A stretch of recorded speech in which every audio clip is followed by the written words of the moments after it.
Il est 8 heures. Et c'est tout de suite l'heure du Journal Afrique sur Radio Côte d'Ivoire. Denise, bonjour. Bonjour Didier Fandin.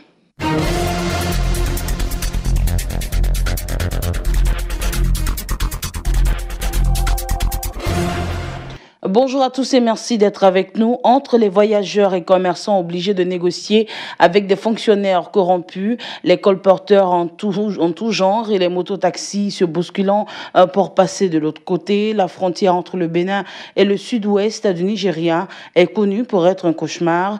Un point de passage donc sur la route cabossée reliant les deux pays pourrait permettre de faciliter la circulation des biens et des personnes au sein de la communauté économique des États d'Afrique de l'Ouest. Lydie Kouadou en parle.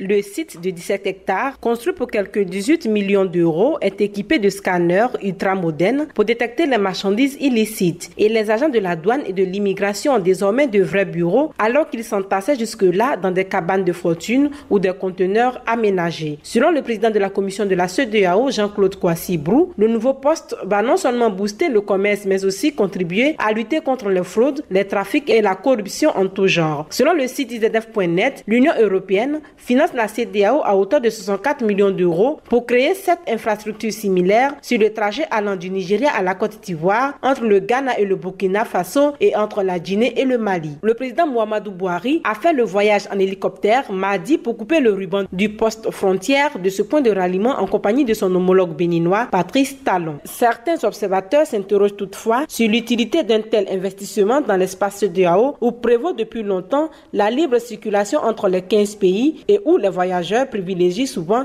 les itinéraires informels. Le ministre sud-africain des entreprises publiques a exigé dimanche, donc hier, que les personnes responsables de la corruption endémique dans les sociétés d'État pendant la présidence de Jacob Zuma soient poursuivies. Djenebou Karamoko. Jacob Zuma, empêtré dans de nombreux scandales, a été contraint en février dernier à la démission. Son successeur Cyril Ramaphosa a promis de tourner la page des scandales politico-financiers et s'est engagé à relancer l'économie sud-africaine en berne.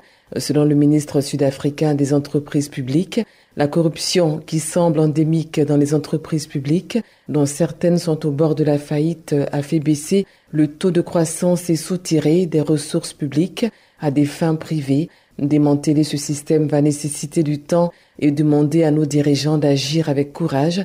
Il faut récupérer les biens acquis de façon criminelle et poursuivre les responsables. Le ministre a aussi dénoncé la contre-attaque dangereuse et sans scrupule destinée à contrer les efforts du gouvernement pour lutter contre la corruption. Une commission où se succèdent d'anciens ministres, mais aussi certains encore en fonction, est actuellement chargée de se pencher sur les nombreuses affaires qui ont émaillé la fin du règne de Jacob Zuma. Ce dernier est notamment soupçonné d'avoir accordé de juteux contrats publics et des avantages à une riche famille. Il l'a toujours nié, concédant seulement être proche de ces hommes d'affaires. La mission de l'ONU au Mali a été la cible de 2 attaques samedi, dont la première de grande envergure a fait 2 morts et 5 blessés dans le nord au sein du contingent burkinabé. La seconde attaque dans le centre a fait 3 blessés parmi les soldats togolais, nous dit Jérôme Kouakou. Déployé en 2013 après la chute du nord du Mali sous la coupe de djihadistes liés à Al-Qaïda, la MINUSMA, qui compte environ 12 500 militaires et policiers, avait déjà perdu plus de 160 casques bleus, dont plus de 100 dans des actes hostiles, ce qui représente la moitié des soldats de l'ONU tués pendant cette période dans le monde. Samedi à l'aube, le camp de Ber, un village de la région de Tombouctou au nord du pays, a été visé par une attaque complexe lancée simultanément par plusieurs pick-up armés de lance-roquettes et de mitrailleuses et d'autres chargés d'explosifs. C'est ce qu'a expliqué la mission de l'ONU dans un communiqué. Les casques bleus ont repoussé l'attaque et ont poursuivi les assaillants. Selon l'état-major général des armées du Burkina Faso, 2 soldats burkinabés ont trouvé la mort et 5 autres ont été blessés dans ces affrontements. Le secrétaire général de l'ONU, Antonio Guterres, a condamné ces attaques dans un communiqué. Le secrétaire général a adressé ses sincères condoléances et sa sympathie aux familles des victimes et au gouvernement du Burkina Faso et du Togo et souhaité prompt rétablissement aux casques bleus blessés. Cette attaque rappelle l'opération de djihadistes qui avait tenté de prendre le contrôle du super-camp de l'ONU et de la force française Barkhane à Tombouctou à la mi-avril. Au cours de cette attaque, un casque bleu avait été tué et 7 militaires français blessés lors d'un assaut qui a duré environ 4 heures.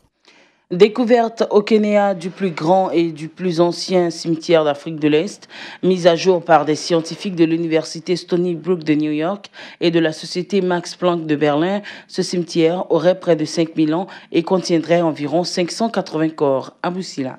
Il s'agit d'une plateforme de 30 mètres de diamètre avec une grande cavité où 580 morts reposent depuis 5 millénaires. La tombe a été remplie de pierres et recouverte de grands piliers dans le nord du Kenya, près du lac Turkana, dans une zone désertique où la température atteint parfois 40 degrés. Les chercheurs de l'université Stony Brook de New York et de la société Max Planck de Berlin ont mis au jour le Lotagam North Pillar. Les corps portent des bijoux en coquilles d'œufs d'Autriche, preuve de l'expertise de cette tribu. Les morts sont aussi bien des hommes que des femmes ou des enfants, sans distinction d'âge. Ni les ornements ni la position des corps ne révèlent une hiérarchie entre les individus, ce qui intrigue les chercheurs, indique le site d'RFI.fr dans son reportage. Cette communauté était donc égalitaire, précise l'article. Les scientifiques pensaient que les élites étaient à l'origine de ces constructions monumentales pour asseoir leur autorité et servir de symbole d'unité, explique Elizabeth Hildebrand, professeure à l'université Stony Brook. Un des meilleurs exemples en est la pyramide de Gizeh en Égypte, construite sous la direction de puissants pharaons. Mais le Lotagam North Pillar vient contredire cette théorie.